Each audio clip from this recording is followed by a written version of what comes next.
Hello and welcome to South Central, a TNM podcast where we put the South at the center. अंग्रेज अपना लगान और news laundry अपना हफ्ता कभी नहीं छोड़ते. Welcome to a special episode where North and South meet to get you an outside the paywall special podcast to wrap the week and indeed the year. Yes, so it's the final podcast of the year and it's a joint podcast. Joining me in the studio is Pooja Prasanna, the reporting head of News Minute. Hello. And joining us from Dehradun is Manisha Pande, the editorial director of Newslaundry. Manisha, cold there? Very, very cold. I'm wearing the heaviest sweater I have. Okay, and joining us in the studio is Santosh Desai, a columnist, media critic and best-selling author, and the managing director and CEO of Future Brands Limited, brand and consumer consultancy.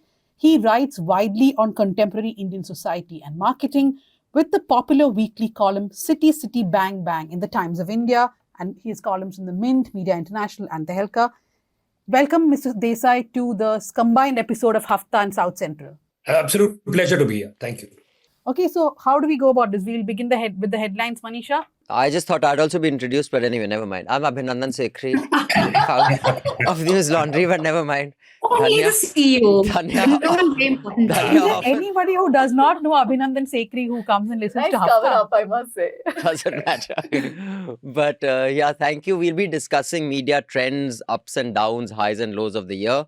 And also, since we have Santosh with us, whose column I'm sure many of you read, who very insightfully and accurately analyzes, deconstructs and predicts media trends. So that's what we'll be discussing, but not before we get the headlines from Manisha. Did you vandalize any Christmas celebration, Dehradun, Manisha? No, but Then why do you go there? Join What's some the point folks of here. you going? Because we took care of Delhi. I don't know, in Kerala, I saw there was something which I'm hoping Dhanya kind of spent Christmas doing. But in case any of you losers were doing that, congratulations on being the fucking biggest loser on the planet. I hope we fall into a manhole one of these days. But yeah, let's get the headlines meanwhile.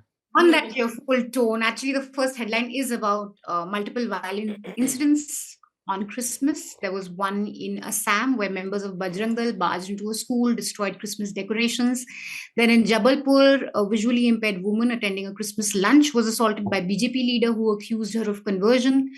Hindutva mob vandalized Christmas decorations at a shopping mall in Raipur. In Chhattisgarh, clashes broke out between two groups of Christmas carol singers in Kerala.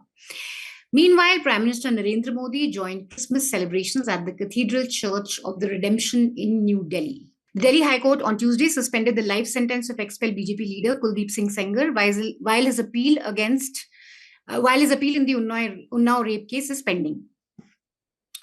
The ruling Bharatiya Janata Party has become the top recipient of political donations in 2024-25, collecting more than 6,000 crore. This is 12 times more than what its major rival, the Indian National Congress, received, which was 517 crore. After the backlash against the new definition of the Aravalis, the Union Environment Ministry directed states not to grant new mining leases in the Aravali Hills amid criticism about redefining the mountain range. However, this isn't anything new. The judgment itself had said that there'll be no new mining leases granted till there's a body that comes to a decision on how it would be carried out. In fact, there's a So spurt. it's reiterating the judgment. There's a spurt of these influencers kind of justifying or pushing back against the outrage, which I'm sure is paid for because it's no coincidence. Actually, on the internet, they just can't overtake because the anti-judgment reels and everything are way more organic. Yeah. I don't think it'll help at all paying a few influencers to say something about this because the general mood and public opinion on this is very, very one-sided, which is against the judgment. 2 people were killed in Assam's West Karbi Anglong district after clashes erupted between Karbis and non-Karbis.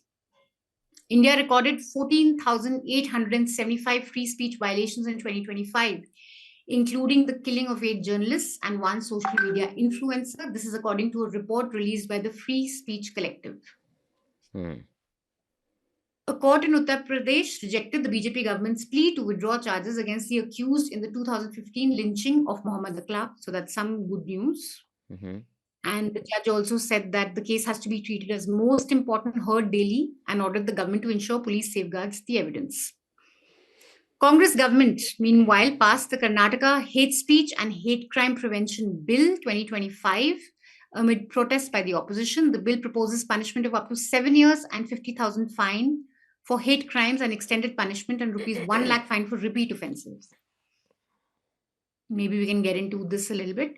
About 95 lakh names have been excluded from the draft electoral rolls in Andaman and Nicobar, Kerala, Chhattisgarh, and Madhya Pradesh.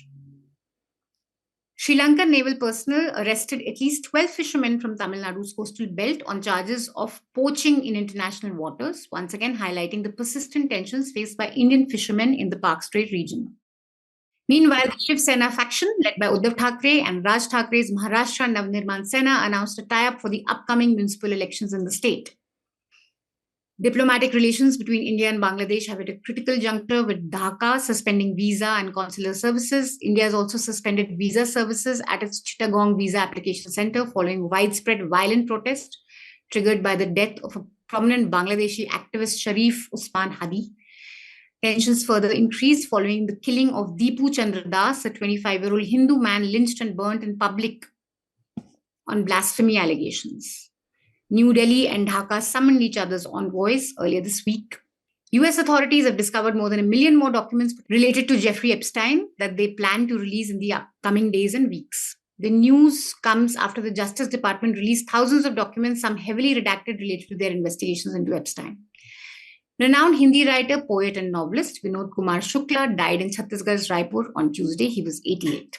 Thanks, Manisha. And before we move into the discussion, just want to remind everybody we have a special year-end offer where you can get a joint subscription for up to 20% off. You can support journalism. The QR code is on your screens. It is in the link in the show notes below. So many of you have actually made sure the News Minute and Newslaundry remain ad-free and thrive, and we can do journalism without fear or favor, as we have demonstrated over the last few months and indeed years. So continue to do that. If you haven't subscribed yet, subscribe. This is outside the paywall, the year-end podcast. And if you have subscribed, you can gift this as a Christmas or New Year's gift to someone, or you can convince a friend or relative to subscribe, because media, as you have observed over the last few years, is getting completely demolished because it owes allegiance to those who support it, which inevitably are governments and billionaires. With that, Santosh, before we get our friends from Bangalore to just tell us a little bit about this new bill in Kerala, you've been writing on media for as long as I can remember, because I've been reading you for the longest time. As far as brands go with social media, I remember there was a phase, the most famous being when the Daily Beast kind of shut down temporarily, and Andrew Macmillan, I'm forgetting his name, he individually raised more money than that brand Daily Beast raised for his own podcast. And for a while, it seemed that is the way forward. But then kind of brands got together, and brands again became more solid than individuals. What do you see? This is a pendulum will keep going this way, that way, or is there a consolidation of individuals into brands who will then sustain media and journalism? Because clearly the model is struggling the world over. No, I think the move towards individual, I find that inexorable. I mean, in some form, there may be ups and downs. But fundamentally, if you look at the other stuff that is happening around us, all institutions are losing credibility in some form or the other.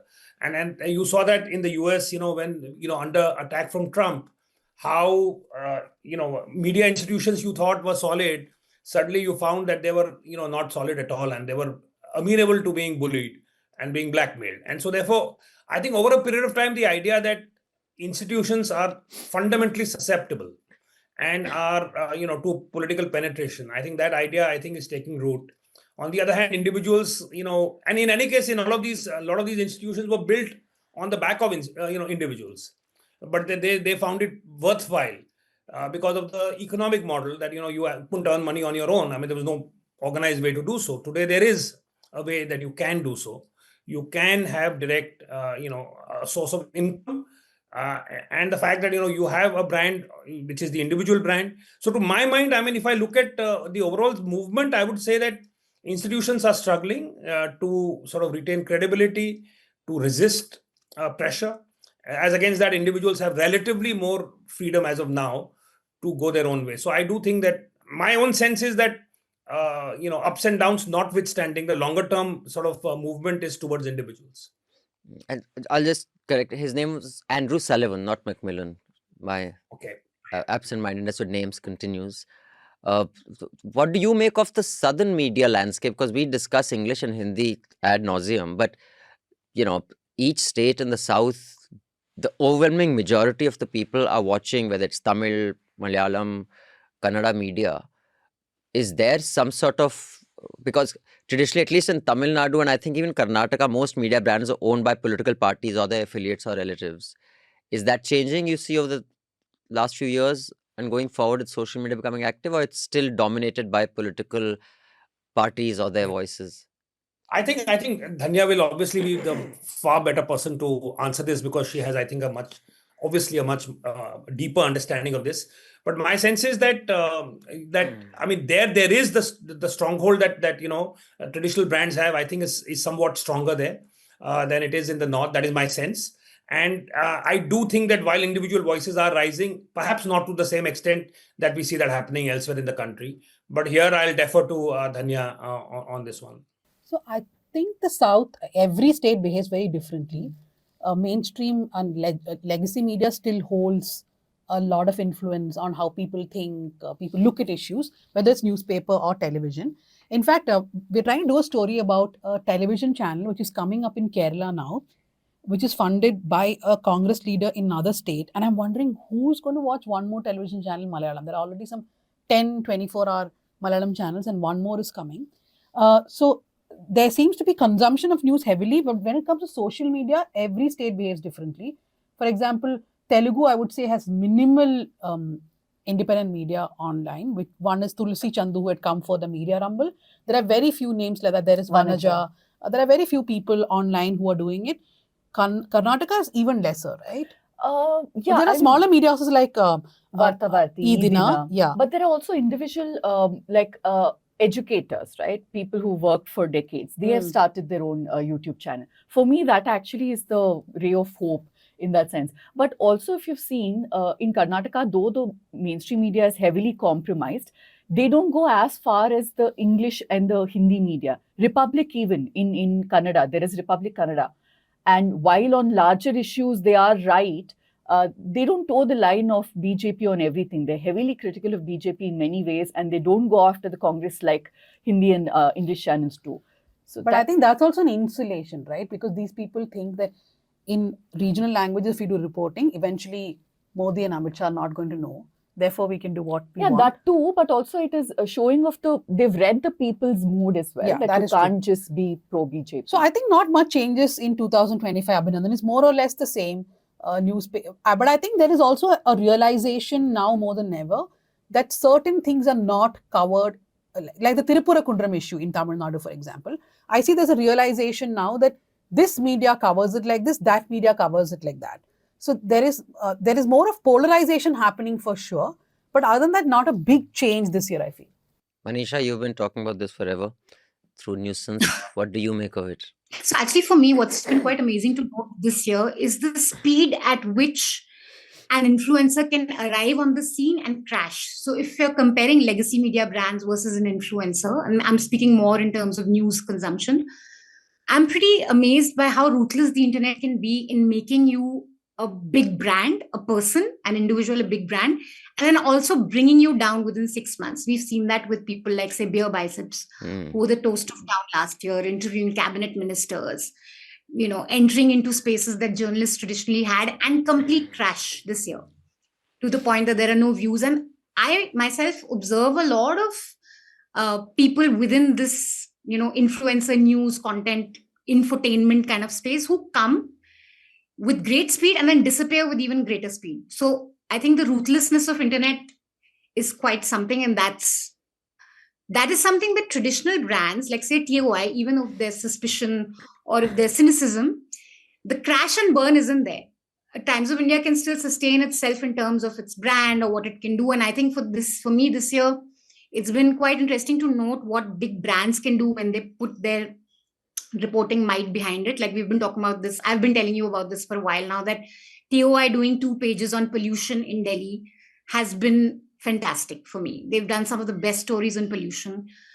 they have the wherewithal to do it. I mean, they can put 10 reporters on a beat, and they have a keen understanding, I guess, of what their readers are interested in. An urban English audience may not be interested in a lynching somewhere or attack on, somebody in Jabalpur, but they are interested in the quality of air that they're breathing. So in terms of trust and influence and setting discourse, influences are definitely there and individual brands matter, but I think there's no method to how they rise and how they fall. And I feel there's increasing skepticism among people on individual brands also. We saw that with the Curly Tails response that we've got. We did a story on Curly Tails where we explained how a company was paid 6 crore to talk up Modi government schemes. That has had, I mean, just the feedback that we are getting on that story. So many people are now curious about the influencer, the individual brand. Are they really neutral? Are they really giving us information that is correct? And this is more so for influencers in the food and health category. I think people tend to consume more of that on the internet. So I don't know. I don't think legacy can still get that kind of, I think there's still a lot of flux in the space of trust on a bigger brand versus individuals. I just want to add something. So I was actually talking about independent media, which is journalists running YouTube channels, etc. Right? But what Manisha is talking about are influencers, and that is very high even in the southern languages. There are so many influencer-run YouTube channels, smaller establishments, which, like for example, Dharmasthala or even the Dilip Judgment. There are so many critical stories, which I think these guys gave more importance, and that is how the public got to know about it. And yeah, there is definitely going to be critical view, right? But I've realized, like when I go meet my aunt, she lives in Kochi. She lives in this old age retirement home. She constantly consumes news, but she's no longer consuming it from any news channel. She watches these YouTube channels which have daily bulletins, which have discussions. And I'm like, I'm puzzled and baffled by some of the stuff they say, but she's like, no, that's true, because it's also about consistency, I feel. And these guys also have become very consistent. People are now rolling daily bulletins. They have daily discussions. It's no longer just one video you pop and you disappear. They also have some discipline. So I think on one end, like Manisha said, there is crash and burn, but there are some of the others who are influencers who have realized that credibility is also built with consistency. Health influencers are big, I think, across southern languages.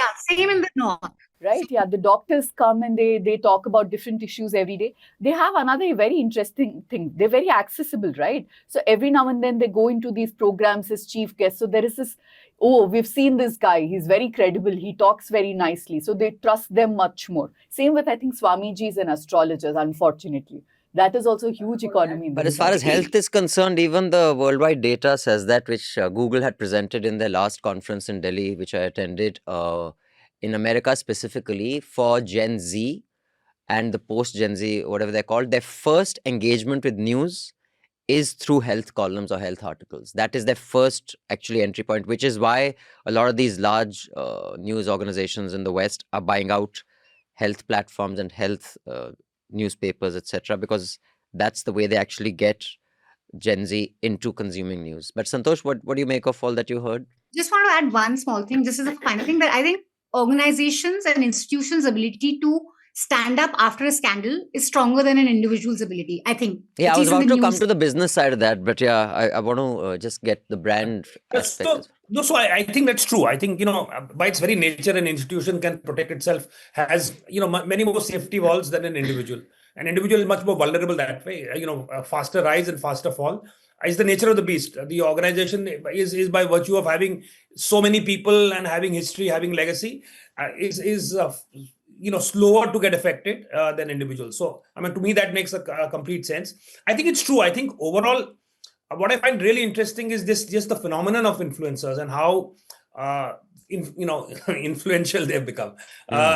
In the sense that if you were to look at, just structurally, the idea that, knowledge came to you from pulpits, it came to you from these established, credible places. And, that the flow of knowledge in the past was always mediated, regulated, and handed down to people. And so, you were always looking up at people who were telling you stuff. To now, where you are actually looking sideways to people like you who is telling you stuff. And to my mind, that shift that has happened, again, there are issues of trust, there are issues, but at the same time, relatability versus trust. I think that is a kind of an axis on which you will see this kind of play out. The influencers are much more relatable. They use context of lives that are much more similar, that are, which feels like they are speaking of a context like mine. And so whether it comes to health, whether it comes to beauty, whether it comes to fashion, whether it comes to politics, there is a sense that, this person goes through the same kind of stuff I do. And therefore, what they are saying is more immediately applicable to my context. I mean, there is that sense. There is also the sense, of course, that it's an individual and there were vested interests. And so, but that is a given now, that I think any form of representation today that we see on the internet is suspect. And so, I mean, to me, that doesn't distinguish between legacy brands and individuals. That is a given. But I do think that this whole idea of influencers and the way knowledge is moving and the way, we are kind of responding to things is a fundamentally new way that it is moving, sideways rather than from top to down. And I think that is absolutely fascinating in terms of how that shift has happened. I think there are two specific aspects of this. One is how much you are consumed, and two, how sustainable can you make your operation. And I think on both these, one thing that probably is not scrutinized enough purely because it's not the visible side of the media business is costs. And in that sense, a lot of the YouTube channels of former very well-known journalists, I don't want to take specific names, but they are friends of mine and Manisha's. They've come and spoken to us and told us about their struggles of how running their YouTube channel, the pluses and minuses of being in an organization, institutional protection. One is the pressure of frequency. When you're one person, it's very hard to go out and report. Like for example, Ravish doesn't go out and report anymore. It's just physically, and it's impossible for him. So that's one aspect which I think influencers can't report like organizations who have reporters can. And I'm just talking about the output here. I'll just come to the cost aspect of it.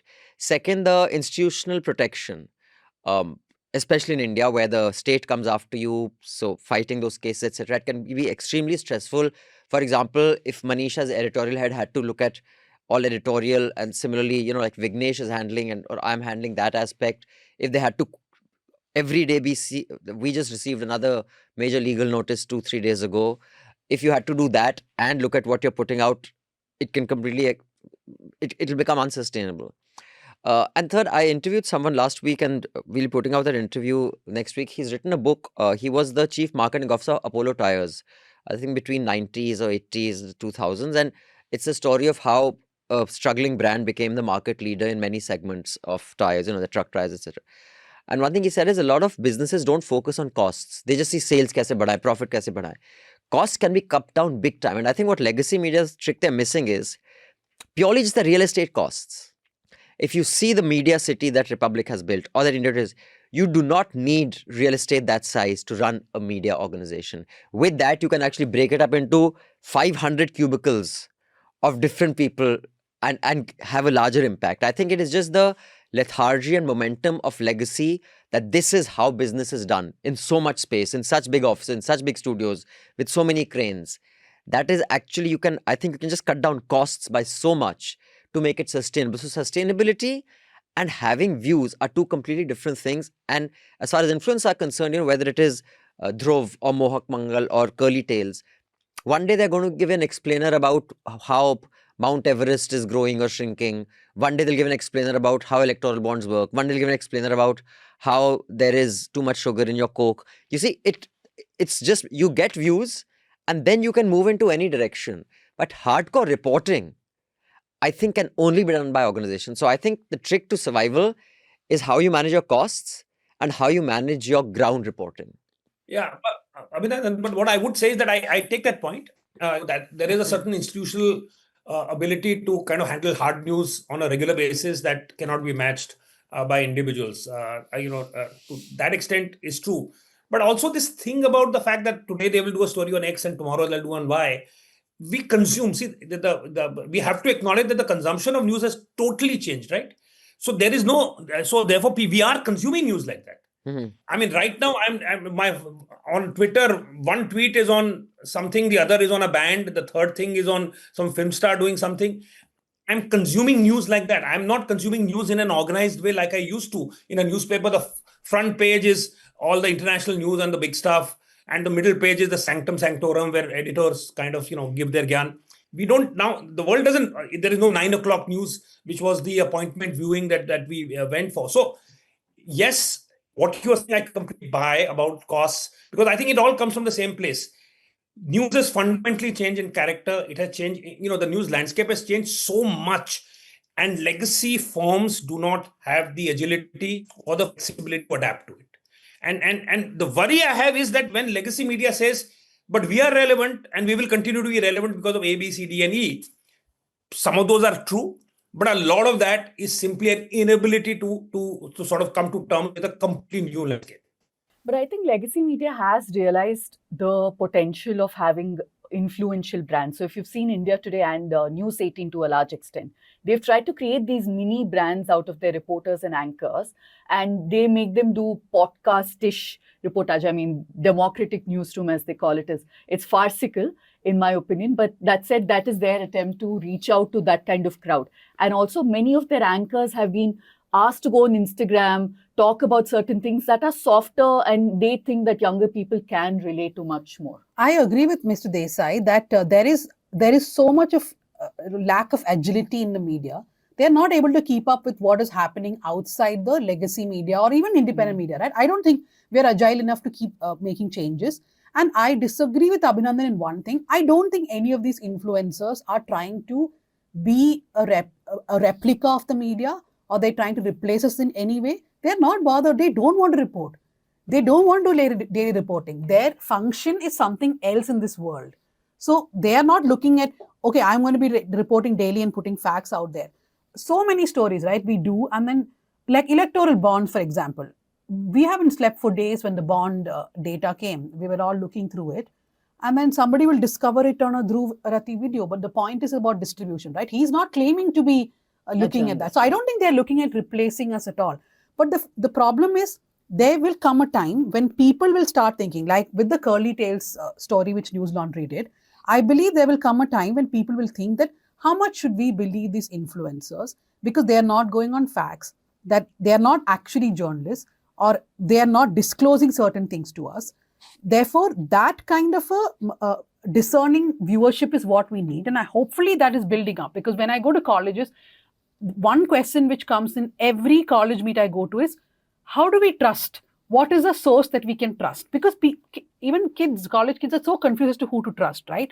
So I think that discerning viewpoint will come at some juncture where people are like, this is influencer, you can take them only for this.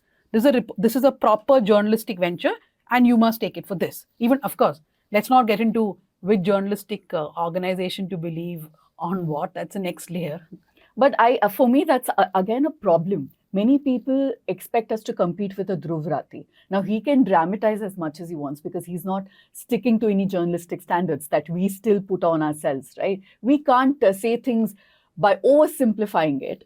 I mean, Dhruv Rati is just one example. Regionally, we have so many others. And they seem to be more popular because they are more dramatic, they have more effects and all of that. They're smarter, but we can't afford to do that. So we're somewhere in between. We're trying to compete for that space because we want more younger people to be politically aware, not just politics, but politically aware. But we can't just say, oh, this happened, like the thumbnails are screaming something, the content is something else. Yeah, that's, I think, a pitfall. I think they're two separate things. Actually, Dhanya, I wasn't saying they want to replace us. I'm saying there's an inevitability to it that they can't report. I'm not saying that they want to report, because I've actually been on a panel with Mohak, and Dhruv is a good friend. They don't want to replace us. I'm saying, but there's an inevitability to some who were reporters.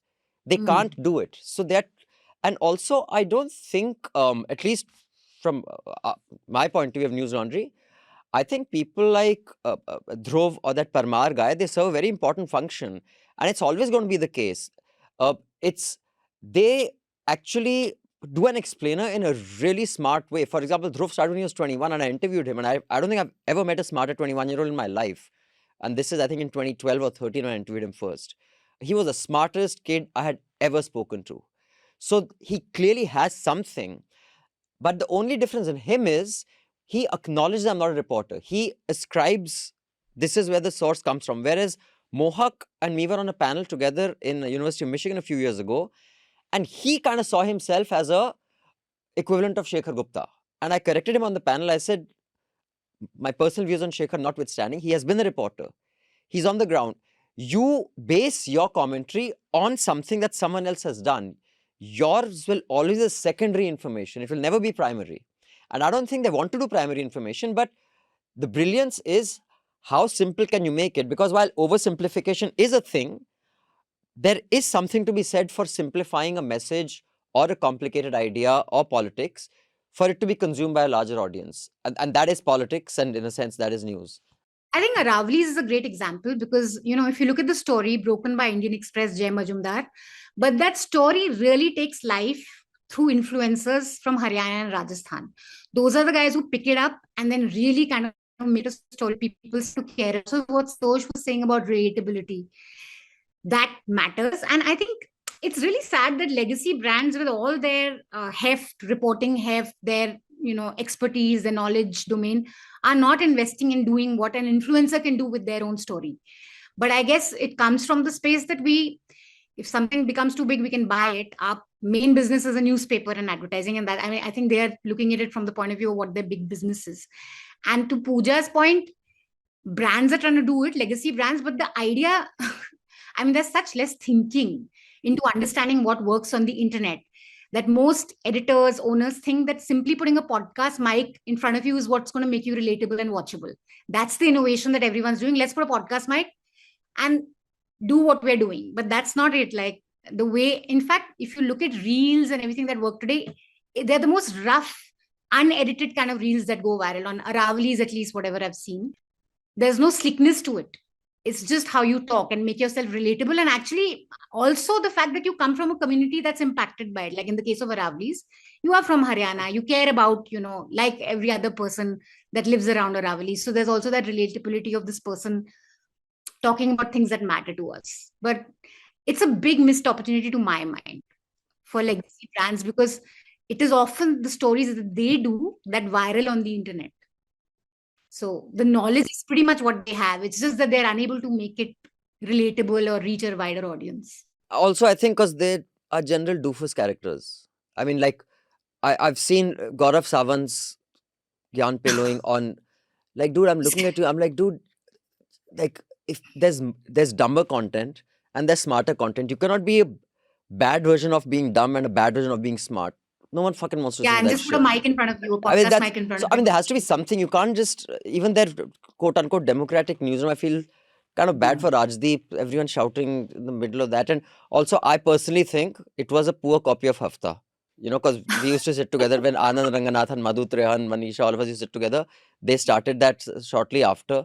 If it wasn't, it was an original idea. It was a shit original idea. You can at least say that we tried to rip something off, it didn't work. But it's a really, dumb show. It's unfortunate. But I want to get to Santosh on how the advertising game has changed. But before that, our friends from Bangalore, could you tell us about this hate speech bill in Karnataka? What it means? What is the implication of it being passed, etc.? Any rules to follow? I think what it is. Like, what's the definition of hate crimes and hate speech? Yeah, so that is a bit of a sticky point, right? They are defining both hate speech and hate crime. Then they are adding hate speech under hate crime. So there's a separate definition, then hate speech comes under hate crime. See, there are lots of people who believe that such a law is very important, that hate speech has to be defined separately. But this is very, I don't know. It's a slippery slope. Not only that, it's too large in scope. I think, which is why lawyers also have been pushing back, saying that this is not a good example. And it has, I think, 10 years if you're a repeat offender, which is perhaps the only reason why they're trying to bring this bill, so that they don't have to follow the Arnesh Kumar guidelines and arrest people and put them in jail at least for a few days if they have done hate speech multiple times. I don't know, the Congress seems to have been saying, I've gone to many events where Congress leaders are saying that we are going to discuss this with all stakeholders, but nobody is aware of who these stakeholders are that they have spoken to. I'm sure that there will be litigations against the bill very soon. And rightfully so, it at least some of the clauses will be struck down. Yeah. I just want to add one thing, Abhinandan, and maybe Mr. Desai can add to it. I see this, you were talking about, how to run sustainability and all that, right? I think one thing which we've seen in 2025 is a lot of litigation against independent YouTubers. And one thing which stands out is the Shamira Singh versus Isha Foundation case, where Sham had put out these videos. It's a story that we also had done, but I don't want to get into how he did the story and how we have not got any case, because there's certain procedure that we go through while putting out a story, right? Anyway, he is fighting that case, but I believe that's very crucial. The fallout of that, or eventually what will happen in court, will also determine how far YouTubers will go when taking up issues, or when targeting individuals or cults or political parties. I think what the outcome of this case is going to be very important for that community. But just a quick aside on the ANI hate bill. versus Mohak Mangal also this year on copyright. Yeah, that too is there. I was saying that on the hate speech bill now, which has been passed, the thought came right after Congress formed the government. Because, of course, it was a Congress government that came with such a huge majority, and the guarantee schemes were targeted. There was a lot of misinformation, including by so-called mainstream media, English media. So that is when I think they realized that, okay, we need something stronger to counter this. While, yes, they were victims of misinformation, disinformation, lot of deliberate distortion of what was being done here. Congress should be used to it ideally. The way they went about it is not very different from what BJP is. It's a very knee-jerk reaction. They've spoken to people, yes, they've consulted people, but they didn't do anything to change the clauses. That's where they went wrong too. Yeah, sorry, on the other bill. Yeah, but in fact, on that, it's consistent with, irrespective which party is in power, they phrase their acts and their bills and their laws as vague as possible to give maximum, discretion to the bureaucrat. Because the same bureaucrats drafted. I remember 66A, which, Kapil Sibal was the minister when that was introduced, which was struck down by the Supreme Court actually. But section 66A had the word annoy. If I put out something on my social, annoys somebody, it can complain to that ministry, and the minister defame that. I said, what's the point of courts? Now I want to ask Kapil Sibal, dude, if annoyance is enough, and those days he was on this poetry writing thing. If you remember, his poetry book was released by A.R. Rahman or someone, and whenever your minister basically. A.R. Rahman cut an album with him. Abhishek Manu Singhvi's wife had a big concert here. Now Amrita Fadnavis is the new toaster. So when you're in power, suddenly your poetry, your wife's music, everything becomes, legendary. But I said, if annoyance is reason enough, any poetry lover would put Kapil Sibal permanently in prison for the crap poetry he used to put out on Twitter, those 3-line haiku type things. It was like really haiku. I think limericks or something he used to do. It is the vaguest of language, is consistent with all laws framing in India to give maximum discretion on how it can be used against who. But Santosh, anything on this, please feel free to say. But my specific question to you is, as someone who has observed the advertising landscape and the media buying landscape, like I remember when I set up my production house in 99, ad agencies were so big, whether it was Lintas, whether it was what was it? McCann, Mudra, LTA, HTA, sorry, whatever it was called. Now they, I think, 10-12% operations. Prahlad Kakkar's 3 crore, 2 crore ads. Today, there are hardly any work for producers, hardly any. Media buying has completely changed. Building brands has completely changed. Those big Hathi under the waterfall, insurance companies, like one ad cost as much as a small budget film. How has media buying changed? How has building a brand through advertising changed? And how has, positioning your brand through, we will never see Prahlad Kakkar again, I'm guessing. Yeah, probably not. I think fundamentally what changed is the media form, right? You had aggregate media, you had media that was mass media, and therefore you had mass campaigns. And overall, as with the coming of digital, that is fragmented into so many pieces that the whole landscape has changed. So therefore, building brands now is not, you don't have the clout of television because it doesn't get the kind of viewership. You don't have that kind of confidence in the fact that if you put out your advertising message there, it will be seen widely enough, or it will be seen frequently enough because the fragmentation. So fundamentally, that is the starting point, and that has had a cascading effect of several kinds. One is that if you were to look at advertising, it barely, there was a time when advertising was a form of popular culture and it actually captured zeitgeist, and you could read what was happening in the world to look at advertising and how it was changing. Today, that is not the case because advertising has become peripheral. I mean, most of the creative energy, in a sense, if you want to get a sense of what people are thinking, how they're behaving, you go to reels, you try and sense short form video, YouTube. That gives you a much better sense of how people are thinking, what the young are doing, what are they excited by. Advertising, which used to be a form that gave you that, doesn't do that anymore. Even in terms of commercially, therefore, the money has gone to the platforms. The people who are actually making money are the Googles and Facebooks of the world. Because, all advertising now needs to be funneled through them. And therefore, the bulk of the control comes there. Also, the grammar of advertising has changed because it's become, title is measurable. It is, granular, because you can reach every person where he, she might be. You are able to target. So therefore, it has all become very mechanical and technical. And from, human stories and big canvas stories have all given way to these small, what is called performance marketing is really that. Reaching the person when you're scrolling, if you can give them an offer, then you will convert to buying. Because what has happened is that the market has moved to your phone. Otherwise, you saw an ad and then one day you went to the shop to buy something.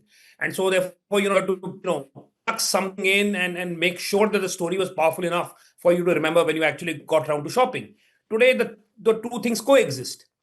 You see something, you don't have to tell a big fancy story. You have to give them a sharp, clear, pointed message to make them do what you want them to do. So fundamentally, it has become narrow. It has become, and as a consequence, all the big agencies, etc., are in trouble. Right now, there's a major reorganization when one agency network bought up another. Lots of brands that were legacy brands, brands I grew up when I joined the profession. Most of them have fallen by the wayside. And it's not small independent operators, like you said, with 10, 12 people who have now become the new face. Independents are now, with small sort of assignments and projects. Even long-term working with clients has given way to projects, short-term projects. So it's a complete change in the advertising landscape that we've seen across the board. But I think platforms that offer you ad-free, including ours, for a fee has, I'm sure, had a huge role because ads are no longer celebrated or seen as creative, right? There is a serious ad avoidance. You can get away without, even on YouTube, you can skip ad after whatever 15 seconds. And what about AI? Has that impacted the industry? AI is so both of these. I think AI is impacting. Has started. See, media planning already had become automated. So it was actually machines talking to machines, right? When you buy something, it's not humans talking to humans, which is what it was when I joined the business. It is now machines talking to machine, and that's what AI is going to do. AI is going to, in fact, it is going to increasingly sort of move people towards the fact that I will have an AI agent on my phone, which will talk to an AI agent of a business. And between the two of them, they will figure out something. So that is clearly something, and which means advertising will become algorithmic, in that sense. One part of advertising will become algorithm. It becomes like an algorithm. It's not really advertising anymore. It's simply a mechanical kind of an operation that we will see. So I do think that we haven't even seen the full effects of AI play out, but it is getting, a lot of advertising is going to be impersonal. People in the industry are hoping that you will have the opposite effect also, that as more and more machines kind of start doing stuff, there will be some room for old style advertising to come back. But I think that's a fond hope. That's nostalgia more than any really concrete kind of reason to believe that. So let's see how that plays out. But I'm going to come back to you, Santosh. So just make a mental note of this. I'm going to ask you for, 3 or 5 or 4, whatever, memorable ads that this generation wouldn't have seen, which really stay with you, which really you looked forward to watching those ads rather than skipping them. And if anybody else has that. But to that point of, Googles and everything being funneled through them, I think here, much as I dislike him for his emotionally dead brain, Elon Musk was a visionary in saying that I will form that X company that does everything. I think that is what is happening to companies because data is everything. So whether it's deploying ad revenue, whether it's deploying how your marketing budgets work, whether it's using data to backward integrate and manufacture who wants what, to predict how demand is going to move, that everything company that he had predicted is what Amazon, Apple, all these AI companies, they are everything companies. And The Economist had actually done a piece that in the US, the top 50 companies used to change every few years. The rate at which the biggest company in the world would suddenly be knocked off was really high, like from Enron to WorldCom. Those are because of scandals, but even otherwise, organically, with these big seven, the Amazon, Apple, whichever those seven are, Tesla, etc., it is highly unlikely anyone will be able to catch up with them because everything is data. So they'll become everything companies. And when that happens, I think that entire thing of expecting companies to be specialists in X, Y, Z is going to be wiped off. There'll be very small independent organizations and these 8 or 10 companies that do everything from making films to making your manufacturing to even eventually, I'm sure, digging for oil, which is also what Jio is doing. I mean, from being a petroleum company, it's going to become a data company, cellular company.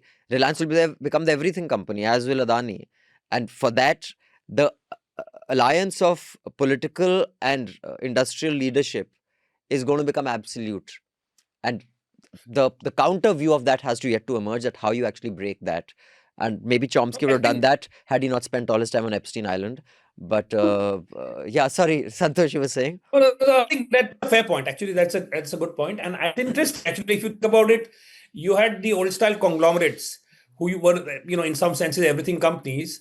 You have chaeballs in Korea, but their source of expertise was essentially capital and because they had access to capital and distribution, which is what actually made them able to do more than one thing, even in unrelated areas.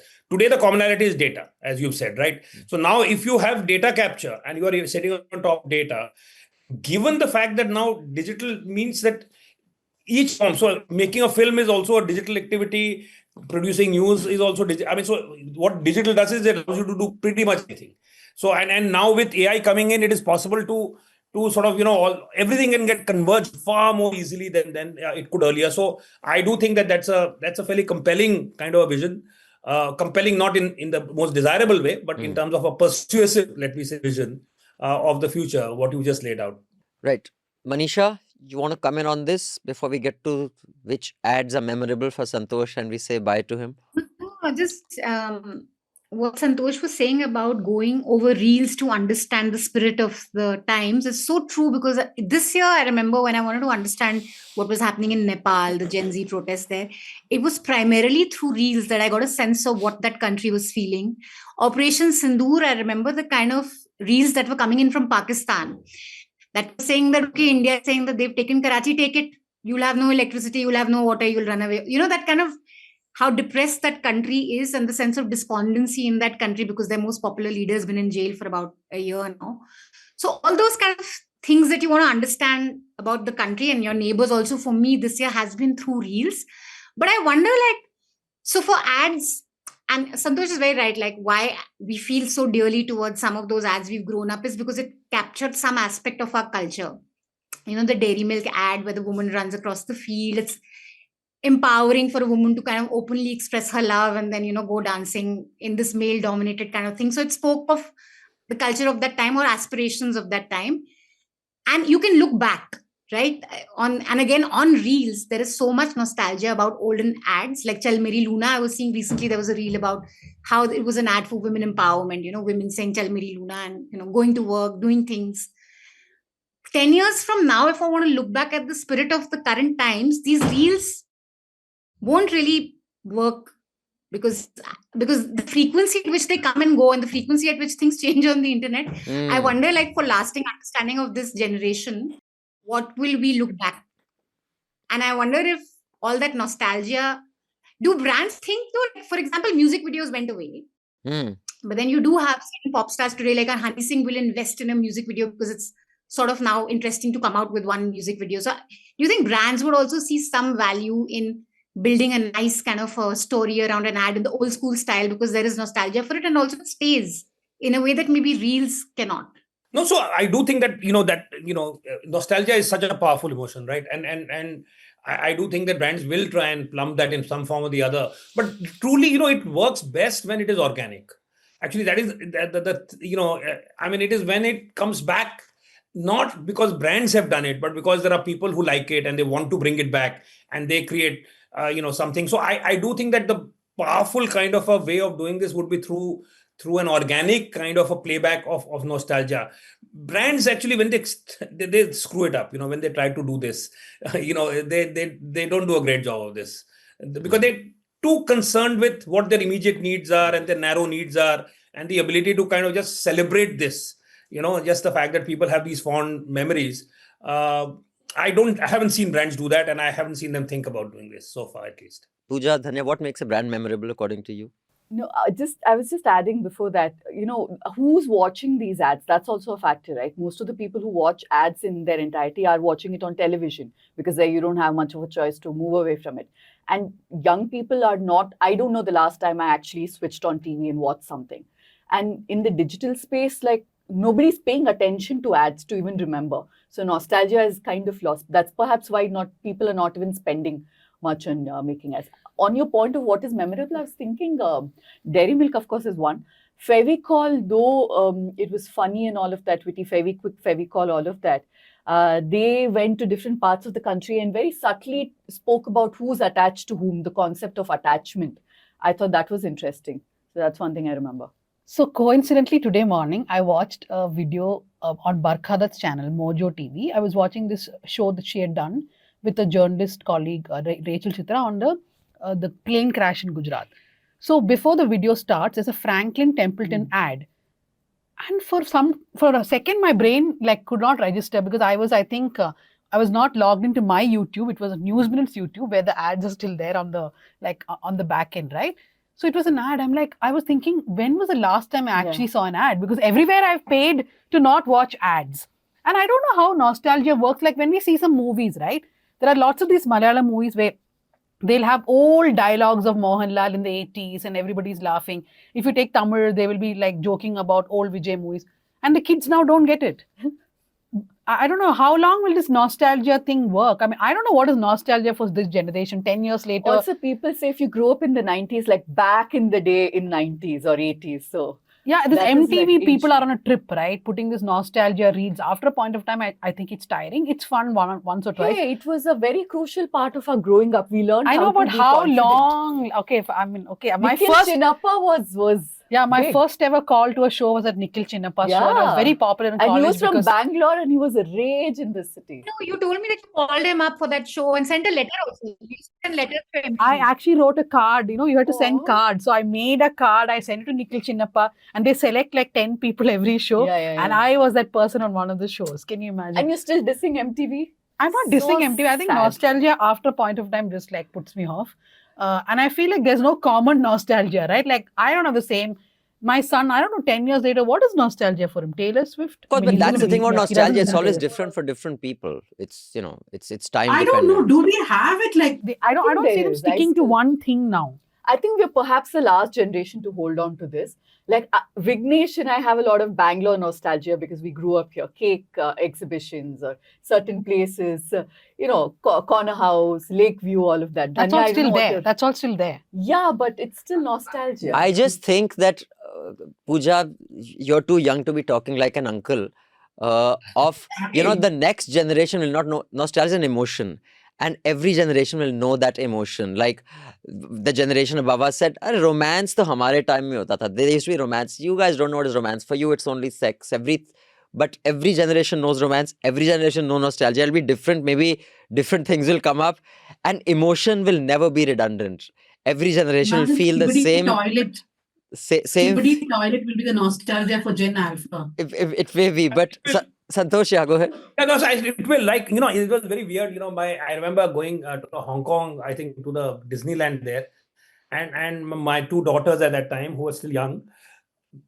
For them, it was nostalgia for them. I couldn't fathom it. To me, it was like crass commercial sort of an enterprise, which was completely hollow and plastic. But they grew up. I mean, I didn't recognize to what extent, their childhood. Unfortunately, was peppered with so much Disney reference. But it was for them, it was like excavating their past. And they were like, oh, this and that. And it was eye-opening, to see, and so every generation, absolutely, what Abhinandan said, every generation finds people are now nostalgic about old Nokia phones. Yeah. Right? You're nostalgic about Pac-Man, so we've already started getting nostalgic about digital stuff, right? So that's what the BlackBerry phones. Yeah. BlackBerry phones, exactly. So we did some work, in fact, with this new generation, Gen Alpha. And it's at one level, it is terrifying because, they process the world in a completely different way. Even as against the slightly older Gen Z, it's a different ball game. They speak differently, they process the world differently.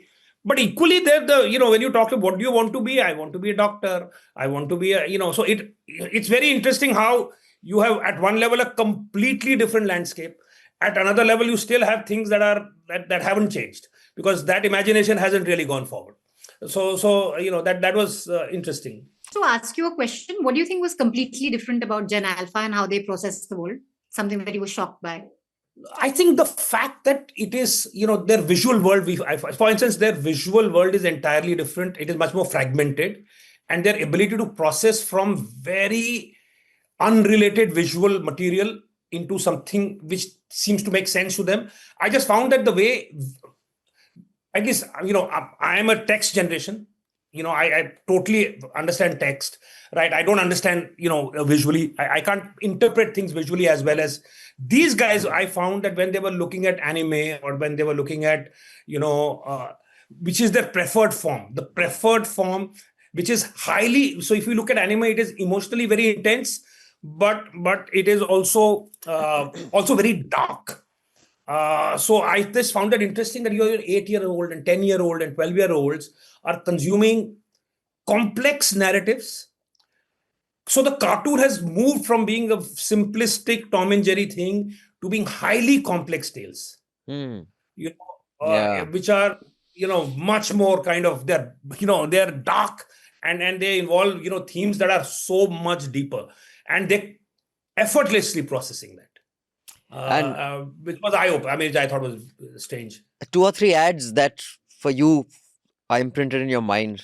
Starting with, for me, it was the Bajaj ad, which is, really uncle or grandfather status, it earns me. When I say that, Hamara Bajaj, that was an ad I remember very well. The Cadbury's ad, of course, was a fabulous ad.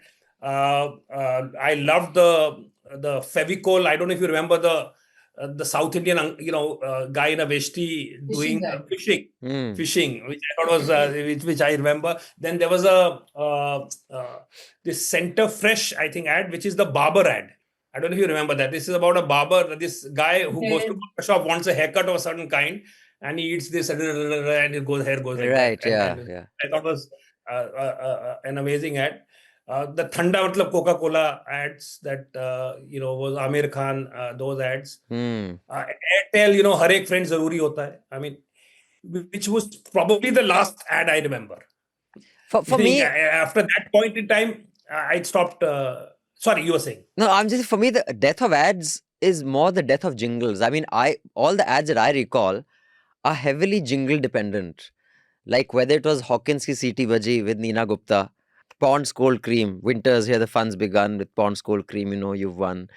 The jingles are dead because radio is dead. I think you're strange. I think that the ones you have talked about a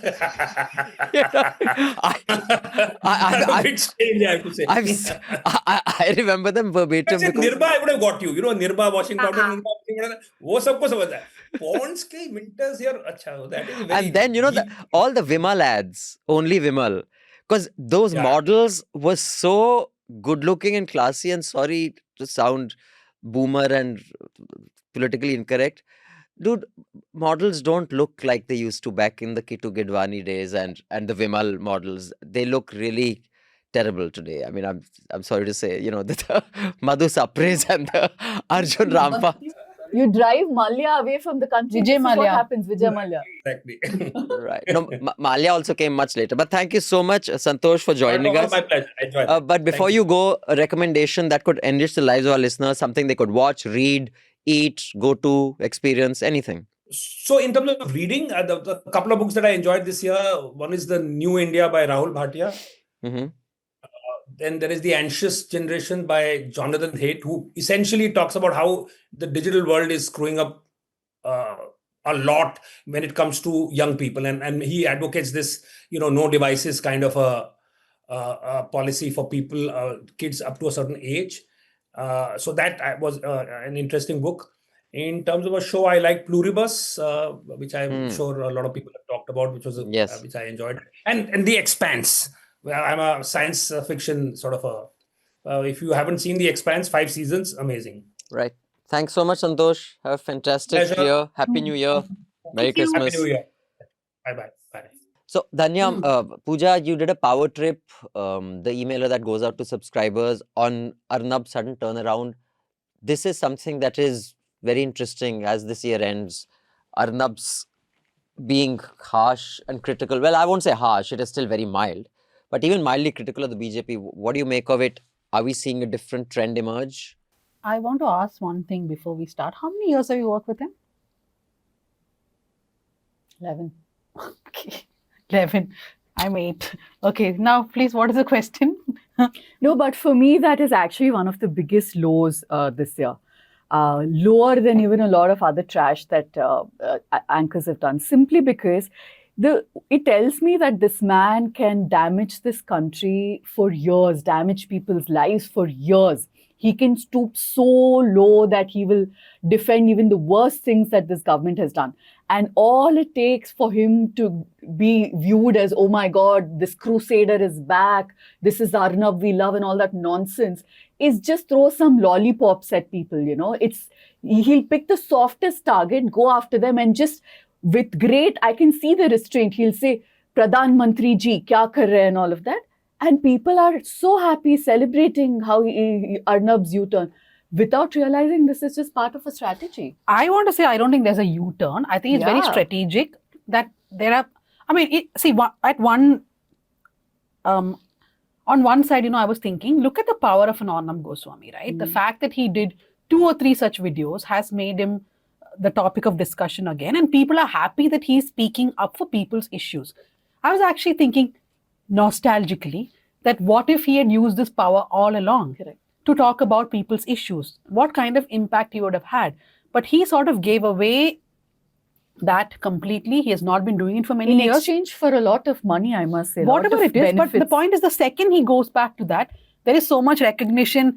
There was even, I was watching a Malayalam news channel, had a talk show on Arnab. That is the level of discussion on the videos which Arnab has done on Aravali and Sengar and all that, right? But if you follow Republic channel, I mean, I went and checked their YouTube. The same time that they were talking about Aravali, they were taking they were supporting the BJP in the Tirupurukundram issue in Tamil Nadu. He interviewed Gurumurthy, the RSS ideologue, where Gurumurthy is saying, and Arnab himself is saying that DMK has gone against the court, that why should they ask for impeachment of this judge, taking a very clear ideological line. Then the day when I think everybody was discussing about his anger against Sengar, I went and watched one of his primetime shows was about how the demography of Bombay is changing and the population of Muslims in that city is just increasing, and he then cites a TIS survey. So I went and checked. I couldn't find a TIS survey now. There was one which was done last year, which was discredited because of the way it used data and the way it, in fact, a lot of people apparently, like a lot of researchers call it Islamophobic survey. Suddenly, out of the blue, there is a discussion on Republic, on demography and how it is changing. So I think what has happened is basically deception, where there are 3 or 4 topics which are taken up. Very good. I mean, those topics have to be taken up and those reels are going viral. And I was very curiously also looking at the social media influencers who are making these reels viral. These are the same guys, some 4 or 5 IDs are there, who are always putting Rahul Gandhi videos, who are always putting pro-Congress stuff. So I'm wondering, who are they working for now? They're the ones who made these reels very popular. See, one thing is there, Arnab is back in conversation. There is no doubt about that. But is that something which is going to make him talk about these issues? I don't think so. Like Sengar is a very emotional thing, right? The court has actually It's also low-hanging fruit. It's not a it's a black and white issue, right? I don't know how he could have possibly defended that. I mean, given what he's done over years, he could have. But again, from what we've picked up, and we want people to go and read Power Trip and not give it all away. But the thing is, the understanding is that PMO also lets him leave some steam and then like be this powerful crusader, because they don't want that opposition space to be occupied by the Rahul Gandhis of the world. So if it's an opposition voice like Arnab, who they can control, And he even said that the real opposition is me. It's not Rahul Gandhi or any other party. I am the real opposition in all of that. So he's somebody that the government can very easily pull back when they want. So on ideological issues, there is complete adherence. He cannot deviate. And that's what Dhanya was talking about on communal issues and the like. And other things, he can just go here and there and then people will find him popular again. But Manisha, have the other anchors changed tune also, or they are still going by what they were doing? And I think a couple of things. One, the two main issues that he's gone at the government for, one is pollution and one is Aravali's. These issues, actually, there's a lot of popular resonance. A lot of people across ideological lines are genuinely angry about pollution and they're very happy to have BJP questioned on it. And Aravali's is also one such issue. So I think he's been very strategic in picking up these two issues because they're actually doing well. And it is precisely on the back of this that he's come back in conversation, because there are influencers who are talking about these issues, who are picking it up again to say that, look, this anchor is also saying the same thing as we are. Apart from the Congress handles, it's true that a lot of Congress handles are popularizing these clips, but that I think is because if you can project, as a political party, if you can project that the most loyal sort of Godi GV is now questioning the government, that means the government is, not strong enough. So I think Congress's handles are doing it to send the signal that the government is weak, but look, Arnab is also attacking him. So that's where that is. But I think as far as why this has happened, one, any smart news person, and I think all said and done, given the talent that we have in television, Arnab is the smartest of all of them. He does understand what works, at least in terms of audience interest. Aravali's and pollution have deep interest in people. And it is the best way to be relevant for him. And he has been very relevant over the past 1 year. We've not talked about him because people are also bored of the same Hindu-Muslim thing that he does, the same opposition bashing. How much can you get people excited about the same sort of, programming? So it's a good flip. It gets you noticed. And also it's not high stakes. You're not questioning on electoral bonds. You're not questioning electoral funding. No, they did not even discuss the Christmas attacks. I'm just looking through the video. I was coming to that. The Christmas attacks, which should, for me, be the story for the week. And Rajdeep, kudos to him. He really discusses. He went at them. And that vile BJP member who told that visually impaired lady that you are like this because of your past deeds.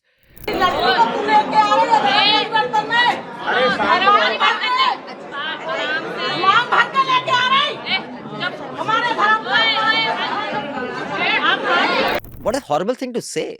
And has she been expelled? It's like, look at Arif, fuck the show cause. Nothing from, and PM Modi, Merry Christmas to everybody, etc. That should have been the story, dude. Raipur, the videos, and of course, today they've arrested those guys in Assam, the 4 guys who went around vandalizing a school. But I hope in Raipur also they do it. I don't know if any action has been taken in Raipur, but in Assam, some action has been taken. I don't know if there'll be follow-up. I wonder if this woman is going to be expelled. Then that other woman who went to a park in Delhi, councillor, who told that African guy that She apologized. Yeah. It was a very lame apology by them. No, but I think there has been no discussion about this. The politics itself is missing, right? For example, Kerala is a state where we saw at least 2 to 3 instances. One is 1 or 2 schools had to cancel their Christmas celebrations because the RSS and BJP who are opposed. Imagine in Kerala. Yeah, and where the BJP is very actively seeking out Christian votes, and it is believed that Christian votes is helping them also on the ground. There was another instance in Palakkad, my hometown, where a group of kids, like they were 9-year to 14-year-old, they were taking out a carol, and I think they were using these, they were a musical band basically, which the instruments came from the CPIM office. It was written CPIM musical band instrument or whatever. A drunk BJP guy came and attacked them, and he broke all the musical instruments. And then the BJP went on a rant calling these young kids criminals who were drunk. Wonderful. So the parents have really turned against them, saying that, look, if you have a religious problem and you went against them also, okay, fine. But how can you call these small kids criminal elements? So there is a lot of discussion. But I don't know. I feel like people will discuss for 3-4 days. Come next elections, a lot of the Christians in Kerala think Muslims are their enemies. So my enemy's friend. Yeah. So this outrage is just very short-lived. No, but I want to say this. If this was an attack on Muslims, I feel like it would have been covered more, because that is, again, another opportunity to polarize and consolidate Hindus. So even if Hindus are attacking Muslims, they will pick it up on these channels. World over, they are very, very mindful of the fact that attack on Christians in the Western world will not go well. And that's perhaps why nobody is talking about it. And if you remember Gujarat, much before Muslims were targeted, under Modi, or I think this is even before Modi, Christians were targeted. The anti-conversion law that came first in Gujarat, perhaps first in the country, was keeping Christian conversion into mind. Muslims became target much, much later on. So this is brewing for many years, but Modi now cannot afford to have these attacks shown to the Western world, because then it will be taken very seriously. Next time he meets the Pope, he can't hug and kiss, and with what face, or even Trump will not take it kindly, or anybody else. So that's why they want complete forget silence Trump on and it. Pope and all that. You want votes here. That they can manage. Yeah, you That have they already know they'll alienated manage. Muslims. Yeah. No, I don't know. That's what I think. How is the Christian community taking this? I think that this year they were worse than any other year, because usually we have this typical Santa burning kind of stuff, which is almost comical that the Bajrang Dal and all do. But this year there were serious kind of acts of violence here. Yeah, in And Lajpat Nagar, Delhi. I mean, I would never imagine this happened in Delhi.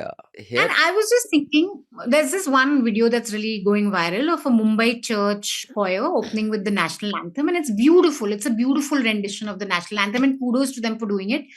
But do we celebrate? Do we sing the national anthem before celebrating Diwali? Why is this that burden of? I think minorities also feel this burden. A church has to feel this thing that, oh, we are patriotic. And if you see the comments in it also, like, this is too patriotism. Why do you have to be patriotic in celebrating your own festival? or Do to we watch a sing the film, national before throwing colors at people? You're Like, going to why? watch some C-grade film, you have to stand up for the national anthem. What a dumb concept. Now we Yeah. don't have. No, we you don't still have do. to. When was the last time we went to theatre? We don't do that anymore, I right? didn't do for coolies. No, we didn't do. We don't do that anymore. I think depends from state to state and cinema to cinema. Really, it's still there in other states. Here, it's not. Still a thing in many. Delhi, not. Delhi, I they don't know. don't play. I don't know about Delhi, but it is a thing because that before Dhurandhar, no, those two people who didn't stand up and that the whole audience. started Possibly shouting. because it was Dhurandhar, and that's the kind of crowd. What they does were- Dhurandhar mean? It just sounds like disaster. What Dhurandhar is what? It's like dhua, like bombastic. Yeah, bombastic is Dhurandhar. Okay. Right, we'll get the mails which have been curated by Manisha. This time, we take our critique, suggestions, and appreciation from our subscribers very seriously. You can mail us at podcasts@newslaundry.com, or you can click on the link in the show notes below. A window will open up. Please keep your feedback restricted to 150 words so we can include as many mails as possible. If you are a non-subscriber and you have any feedback to give, you can leave your abuse on Dhanya or Manisha's timeline. But if you're a subscriber, you can give us your thoughtful critique, criticism, anything through emails, which we do take seriously and entertain. Or you can email southcentral@thenewsminute.com. Links to both are in the window below. Yes, Manisha, what emails do you have for us this week? So, Simar says, hi, Hafta team. I was trying to find the last subscriber letter episode and realized it was done long ago. Could you clarify what frequency do you record these episodes at? My concern is if you do it after 3-4 months, the letters might lose their context. Keep up the great work, team. We just recorded one. Yeah. Last week. We So try that to should keep be out. it between 4 to 6 weeks, but I'm thinking we can make it a little more frequent. And I had an idea which I'll discuss with the producers that we'll do it in 2 shifts, in the sense that rather than all of us be there, since there are 6 in-house Hafta members, we can do 3, so we don't have to wait for 6 weeks. We can do it every 3 weeks, because all of us getting together, because it takes 2.5 hours. It's half a day gone. So we'll figure out a more efficient way to do it. But as of now, it's every 4 to 6 weeks, correct? Yeah. Madan Sharma says, with reference to Narega, I think poor of this country have once again lost to corporates. With reference to governance, BJP perhaps wants to destroy things so much that any other future government can make things right, so that no future government can make things right. Nishta says, I woke up this morning to a marginally improved AQI, largely due to stronger winds dispersing pollution overnight. But the biting cold outside underscored what this temporary relief likely came at the cost of many people enduring a harsh winter night. So the rest of the city could wake up to slightly cleaner air. Relying on favorable weather to manage air quality is not only ineffective, it's ethically troubling. At COP, I spoke with colleagues working in China, and we discussed how Beijing once faced challenges similar to Delhi's: winter pollution, landlocked geography, high vehicular emissions, stubble burning in surrounding areas. Delhi needs a similarly deliberate approach. MLAs should conduct ward-level surveys to understand private vehicle dependence and address it through lower metro fares and reliable last-mile connectivity. Schools must mandate bus use and discourage single-occupancy cars. Housing societies must provide heating for security staff to prevent waste burning. I completely agree. Apparently, I left and the air really got better in Delhi. But it's at 200 still. Like last AQI Basant, it was 297. So I don't know why people are celebrating. Maybe our subscriber doesn't know as much as Kiran Bedi, the very celebrated IPS officer, because she has tweeted, "For the first time, my air purifier is healthy. Thank you." And she has tagged Bhupender Yadav, the CM of Delhi, and my government, India. My God. If we Really? collectively persevere on all fronts of policy, we will improve. I really don't know, Ms. Bedi, how you passed the IPS exam, but this sudden yesterday we saw this clean air had nothing to do with these three people you've tagged or organization. There were stronger winds. If in one day they could solve this, I really am blown away by this woman and how she is still called on panels to talk about serious issues. Can I please plug here the investigation that we did this year and published in March about Kiran Bedi using her friends in the Delhi police force to tap her daughter's phone a few years, 2 decades ago, but it's still important. Do read the story if you haven't this year. Yeah, the link is in the show notes. I like how Dhanya is bagging her. Read it like a teacher. No, I also want to say 2025 marked something for me. Like, we have put lots of stories behind paywalls, right? People who can actually afford it will ask you for PDFs. PDF. Oh, yes. People who can't, and they know, so many people email us saying that, rich people. yeah, I don't have a job, but I'm still a subscriber, or I'm a student, can you give me? Those people still pay that money and take. Yeah. But these rich people, there's this one particular Yeah. person I'm very angry with who asked for a PDF. So I'm just saying that thank you to all those people. And I send the subscription link very diligently each time they ask for PDF. So Kiran Bedi is also subscription. Varun Das says, "Hi NL team, few observations from a regular listener. First, subscriber letters increasingly reflect despair about India and the world. I find it surprising given that by almost every measure, we humans are better off than ever in health, poverty, science and literacy. Please consider adding good news section to showcase positive development in science, health and other sectors to broaden perspectives. Second, the policy discussions on NL Hafta Charcha feel lopsided. All policies get judged by their best days. New ones get judged by worst case scenarios. Every policy has trade-offs and both deserve equal scrutiny. Guests often arrive with predictable positions and can't articulate both sides, creating bias rather than nuance. These patterns reinforce each other. NL can set higher bar for better discourse. See Pulyabazi podcast. I also read the piece on Nitin Kamath. I have never read a more pointless article masquerading as journalism. Hey, I don't agree. There's no place among the excellent work that NL has done over the years. I don't agree at all. Now these are letters that came to South Central. Right. Shreyashi Chatterjee says, "Dear Dhanya, congratulations on South Central's 50th episode. I remember being super excited about South Central's launch back when you discussed it with Abhinandan and team at NL Hafta. My weekends are incomplete without it, and I'm glad to see that you're experimenting with different formats and ideas, such as having Yogendra Yadav last week as an expert. Bravo to you and your co-host. On that note, I'd also like to congratulate you on your nomination at Reporters Sans Frontières. And if you do travel to Paris for the ceremony, I'd be happy to catch up or be of any assistance if need be." Oh, by the time this comes out, it's No, clear. the award is done. So Award is done. Dhanya didn't go to Paris, so she's very sad. Prakyat says, "Hello team South Central. South Central is a podcast I've looked forward to and listened to since its inception without giving a miss. It's everything that a traditional news podcast program isn't, run by a compromised media magnate. North India-centric, male chauvinist, insensitive, etc. I can honestly go on and on about how flawed others are in comparison. The podcast is invaluable for being abreast with the events that transpire back home and make sense of them and with a nuanced perspective. I admire the fact that you have a very diverse panel, even if it sometimes involves the likes of a Mohan Das Pai. This makes sure that you're not pigeonholing yourself and the audience. Kudos to you, Pooja, Sudipto, for the occasional appearance. He should be a frequent panelist, and all those who make the podcast possible. Wishing you more success for future episodes." So, Yay. will Mohandas Pai come on Hafta, Dhanya, or you think it's too volatile a combination with having him and He may Manisha? come. At your own risk. at your own risk. See, the point is, no, the thing is, calling any of them, you have to be really having the data at fingertips, because they will just say Actually, even "Kaja, when you kaja, have kaja." it at your fingertips, he just would keep cutting us constantly. I was amused half the time. I remember after the podcast, Tara and Pooja was so stressed out, saying that what happened. I said, no, you guys actually came out looking very well, because we did oppose him in a lot No. of data points. I'll tell you what the problem is. The whole point, I think, for me at least, of South Central is the gaze, right? We bring a feminist gaze, not just because we're women, but also because of the work that we've done. I think that one episode was a lot of PTSD. All those uncles all our lives who've told us, oh, you know nothing, when you know far, far more than that uncle. But All we of got that the came most rushing amount of back. letters, and even now people speak about that episode. Yeah, that's true. I think one of the dangers of getting people like him, and I remember I experienced that when once we called Sandeep Bamzai, who, back then his politics, I think it's I don't know, I don't see much of him anymore, but it's changed. They are so used to appearing on the Arnab and Times Now kind of panels. When they come here, they just try to outshout everybody. It's not a conversation, because that is what they're used to. So it kind of defeats the purpose of Hafta, where you say your shit, but then someone else will get to say their shit as well. You can't drown out each other by just increasing your volume.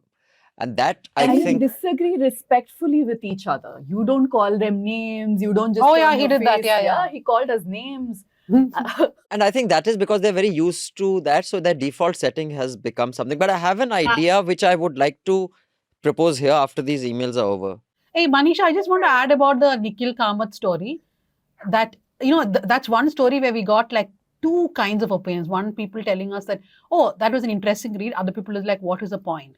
There is a certain problem when you write business profiles, right? Beyond a point, what do you write? This was, I think, it served a purpose to show that how certain billionaires actually sort of write how they're perceived. As in, they are the ones who control how they're perceived, and there is a proper business plan behind that. That was the purpose of the story, and I think he did that.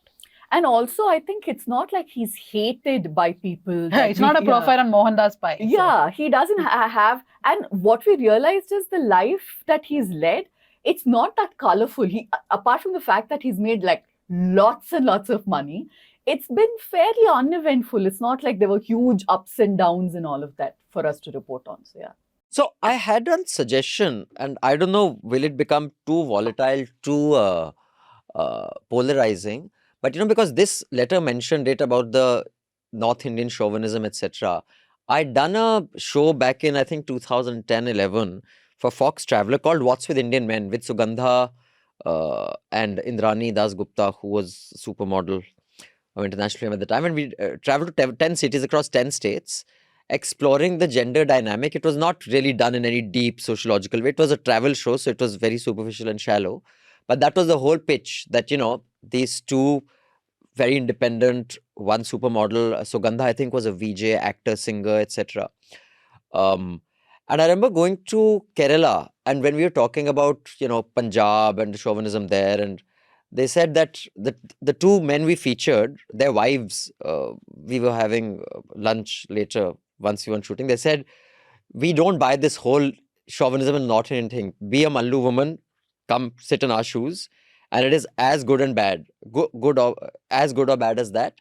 Men across the country are as chauvinistic. Now, and then I was just discussing yesterday at home with my mother, who's Tamilian, and I was saying Mahmood would have been cancelled today, with his rendition in Padosan of that. But I found it funny, and I am half Tamil. My mother found it funny. She's full Tamil. Mahmood, by the way, is from Bangalore. Oh, is he? Okay. I thought he's Hyderabadi. No. He lived most of his life in Bangalore. That is why Lucky Ali also has his base in Bangalore. I was wondering that,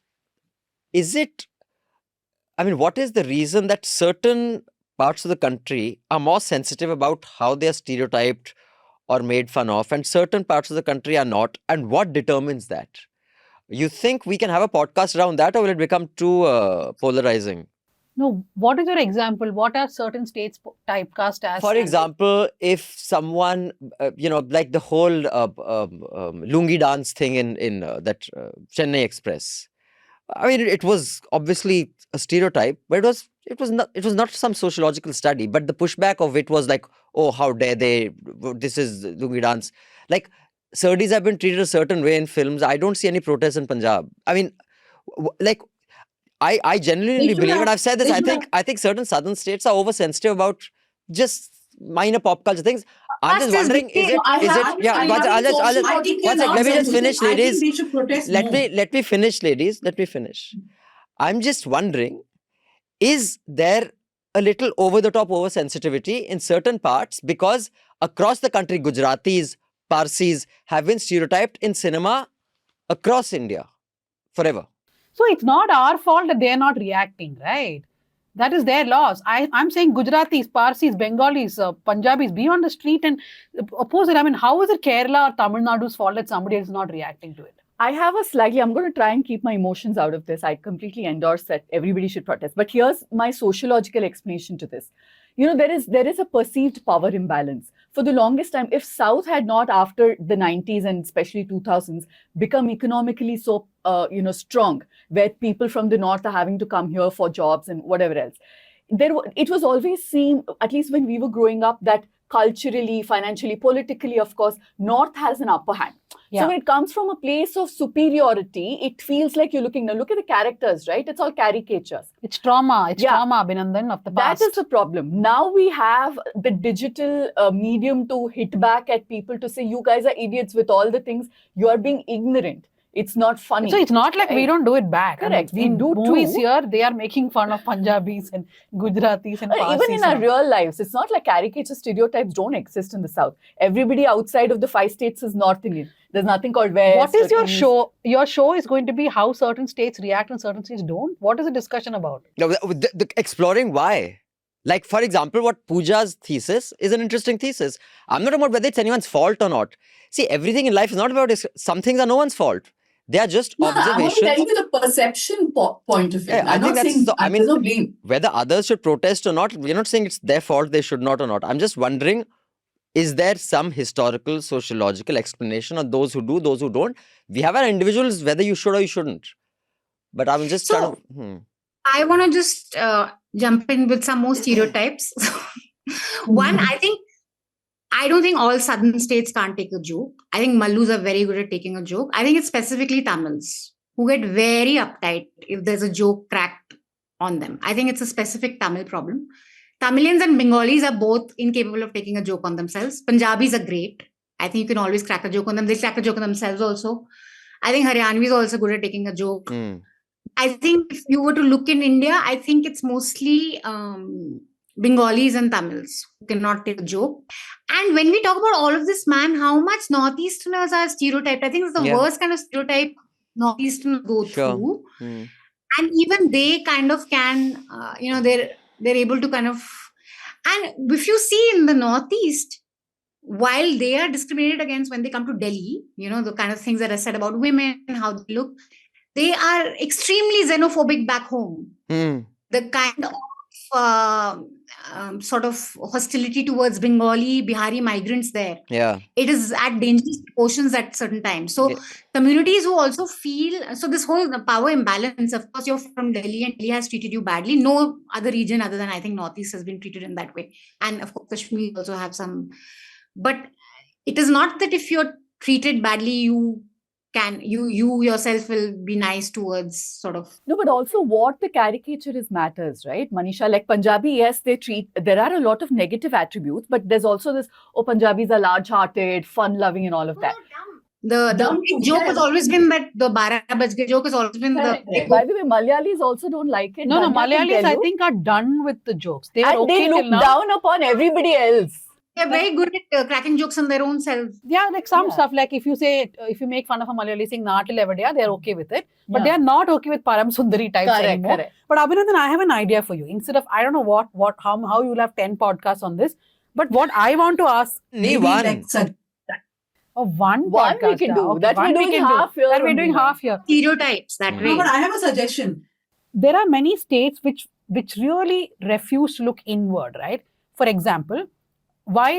if I go to Kerala, I think Kerala is more patriarchal than most other states. And I'm from Kerala myself. The politics is not so much socially very patriarchal. Very, and sexist and misogynist. So many sections of society are like that.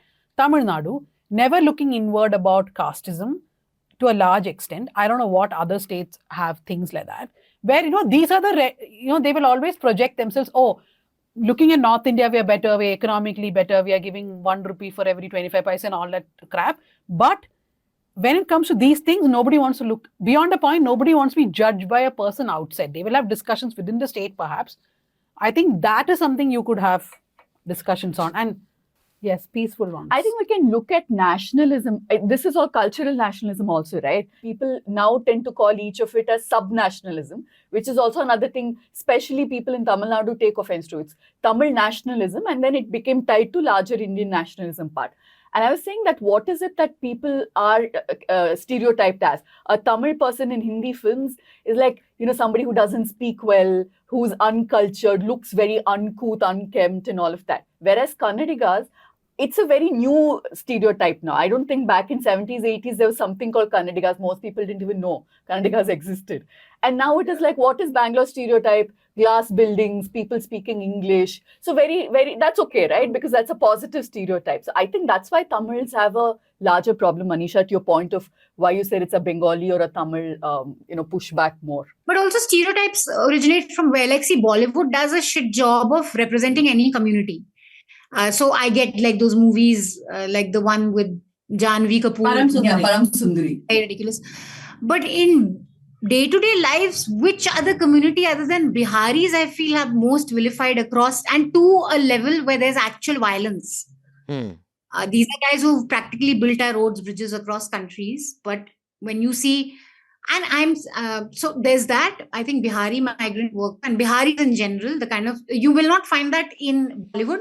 Bollywood glamorizes a lot of Bihar, Jharkhand, gangster, that language, Bhojpuri. It's coolified now to a large extent through OTT and Bollywood. But day to day, the way we look at a Bihari is still very, I think it's way worse than, say, look at a Tamil in North, for sure. Correct. Even in Punjab, with the labor, with the farm labor. The overall impression of a Tamil person would be intelligent, very sharp, erudite, that kind of thing. That's looked at with suspicion. And I think increasingly in politics, it's Bengalis. We've had 2 lynchings this week itself, one in Kerala, one in Odisha, because of the politics around Bangladeshi workers, migrants. So increasingly Bengalis are also facing attack. It has nothing to do with pop culture though. I think that's more lived reality. So Abhinandan, do you have an idea of what your podcast has to be now? Because the podcast is over here. This short discussion of just about 10-12 seconds this is what it's to be about, to scrutinize and maybe investigate and interrogate and give sociological or pop culture explanations to why certain regions react more than others. And I think that's an interesting conversation. Like, for example, when Sudipto made that comment about Hindi during Media Rumble, I mean, I didn't think anything of it. But if someone here had made that same comment about Tamil, 10 people would have said, how dare you say that from stage? What I'm saying is, it doesn't, certain people react, certain people don't. No, I don't think there is an outrage cycle like that, right? Jokes, like I personally share so many reels making fun of Malayalis. No, but you can, if Abhinandan was to share that. But I think it's also because how we've defined Indianness, right? Indianness somehow, not just now after BJP and all. Traditionally, it's Hindi. Anybody who speaks Hindi, I know a friend who's Tamil, who used to work in Republic TV. He quit and ran. He couldn't speak a word of Hindi. In cabs, he was told, "Are you not Indian? Why do you not speak Hindi?" I'm just taking one example. This is how it's been. If Indianness is closely linked to the North Indian Hindi speaking, and everything else, including Northeast, is in the periphery. So that is, I think, why you take more offense when you're told that. But generally, Indians don't take jokes well. Yeah, and we're extremely racist. All of us are. All Indians are. We should definitely have someone from Punjab there explain why Sardars and Punjabis have been so cool about it. In fact, I remember the Chief Justice of India was a Sardar when that PIL was issued by that lady who I interviewed, that Sardar joke should be banned. And he heard, I don't know why the Chief Justice admitted it in his bench. Such a frivolous, and then of course he dismissed it, but his observations were really funny. That dude, learn to take a joke on ourselves. I think we are fun that we take such a joke. I think it was Justice Keher, if I'm not wrong, who heard that PIL. Also, when the community is as sort of well off and assured as the Sikh community is, and well loved also, I think there's a certain sense of confidence also that comes with it, so they can take a joke. But that is one of my favorite interviews with that lady. you and that. And it's just a hilarious interview where you ask her about this only, do you Yeah. like Ek Chatur Naar? And she's like, yeah, very good, lovely song. Yeah, I said, how about that? I said, why is that okay? Like, no, but that's okay. Because she found it funny. Yeah, she found it, so that should be allowed, but Sardar joke should not be allowed. I want you to tell me a joke that involves a Sikh, but does if not you have offend. a maturity level- जो बोलते हैं ना, जो there is a part of a story like Mahmood was in Padosan. That created a lot of wit. So tell me a joke that involves a Sikh character but is not offensive. Not offensive. Like Mahmood was in I Padosan. don't think any joke is there because So there's every no joke that is- involves a Sikh is not offensive. No, yeah, not even So, a single joke. suppose Mahmood was not I'd say Madrasi music teacher, but he was a Sardar music teacher. Would that be okay? See, if you I'd dress say chakle patte brrr like that. because see, Tamilian is not coming from any religion. Here, Achha, we have come from hurt a religion. You can hurt an ethnicity, not a religion. Right, so let's get the recommendations for the year, not just for the week. Let's start It has with... to be like, Sure, if you want, I can start with mine because I really think that these books have not been appreciated enough and spoken about enough. And they are, I mean, and people may accuse me of bias, but I'm saying that as objectively as possible. Abhishek Chaudhary's two-part series, Believer's Dilemma and Vajpayee, The Ascent of the Hindu Right. I don't recall having read two books that have packed so much information and are so easy to read and are so politically and historically relevant and accurate. I mean, I really think a bigger deal should have been made about both these books. I highly recommend you read both these because it's not just about Vajpayee. I don't even know how much he must have read and primary documents he must have gone through and people he must have interviewed to write these two volumes. So my recommendation for the year is read both these. Do you want to go, Pooja, Dhanya, who wants to go first? I don't have for the year yet, but I want to focus on what I think we should look at in 2026 and in the same direction. This new book written by Paranjay Guha Thakurta along with a younger writer, Ayaskant Das. I just bought the book over the weekend. I met them over the weekend too. And it's called A Controversial Judge. And they're looking at Justice Arun Kumar Mishra, Judge Loya, and a whole bunch of other controversial judgments. I think we, because of obvious, very legitimate fear, even media does not look at judges and the judiciary enough. And perhaps rebuilding a democracy should start from there. If we fix our judicial system, there can be some recourse to all the nonsense that's happening. So, yeah, that's my recommendation for the week. And going forward, let's do more stories, Dhanya. I don't have any recommendation for the year. No. Fine. I just, it could be for the week. That's fine. I mean, I'm into crime podcasts, so I am just telling everybody, please listen to more and more crime podcasts. There are so many. I mean, I've been looking at the serial, lots of them. This year has been all about crime podcasts for me. And some of the ones from Canada, America, so good. They just like draw you in. I'm like, oh my God, this story we could have turned to a podcast. Then I'm like, okay, maybe. that's the Mallu in you, your love for crime stories. The most creative Do not crimes stereotype happening us in like Kerala. this, Manisha. We will not take it You like only stereotyped yourself when you told me that the most bizarre crime stories happen in True. Kerala. Bizarre murders happen in Kerala. This year has been less actually. Are you doing your year-end list of the most bizarre? This year has been very less bizarre murders, right? I can't remember any. I think Keralites have lost that zing. They're not murdering in the bloody interview. Let's just lost that zing. Yeah, zing. Oh dear Okay. God, okay. Yeah, these people do not understand the Gen Z language.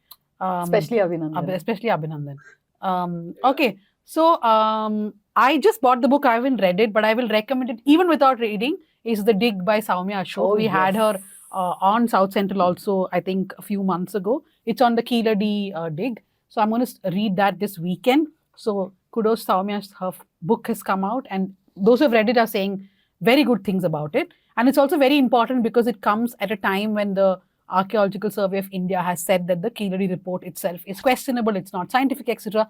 So let's see what Soumya has written. The week, I thought Himal's story on what's happening in Bangladesh was a very good read. It's titled The Muhammad Yunus Government Played with Fire. Now Bangladesh Burns Again. It's by Cyrus Naji. So that's the week's read. And yeah, I think Believer's Dilemma, so many people have recommended it. during so many episodes. Mm. I really, really like the book. And I think I will keep going back to it whenever I read somewhere that, oh, Vajpayee is different from Narendra Modi and his BJP was different Yeah. from Modi's BJP. So 2 books that I really enjoyed reading this year. One was Sam Dalrymple's book on partition.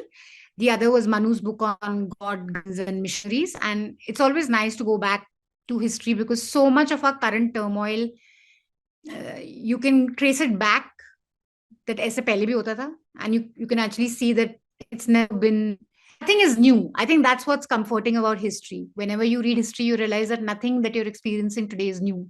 Everything has happened before, and that's oddly comforting. My other recommendation for the year for everyone is to please subscribe to Newslaundry and News Minute. This is a free podcast, but you have to subscribe to both organizations. We've done some fantastic work this year. We've been on the ground.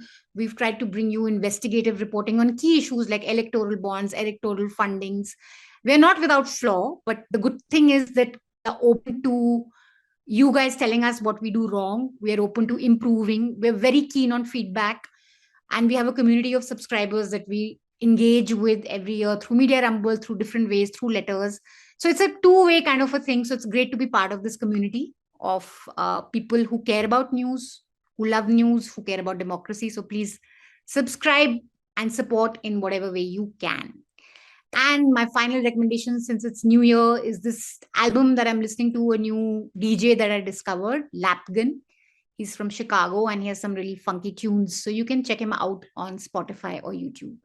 Nice. What a variety of recommendations, Manisha. From the Yes. musical to the intellectual to the public service. The very urgent public service of subscribing. Right. So I'd like to thank in our studio here, our producer Priyali and our wonderful sound recordist Anil, and who is there assisting us in your studio there, Dhanya? There's Megha Mugundan and there is Ajay, we've made them come to office on December 26th. Yes. We've also come. But just Megha didn't want to come, I think, from her face. Yeah. And we should not say goodbye without thanking Manisha Pande, editorial director of Newslaundry, Pooja, Prasanna, the reporting and the head and senior editor at News Minute. And I shall not do the injustice that was done to me in the beginning. Dhanya Rajendran, co-founder and editor-in-chief, and the scolder-in-chief of both organizations for joining us. Thank you so much. Thank you. Thank you. Bye-bye. Have a great year. May 2026 be your best yet. And do subscribe. Bye-bye.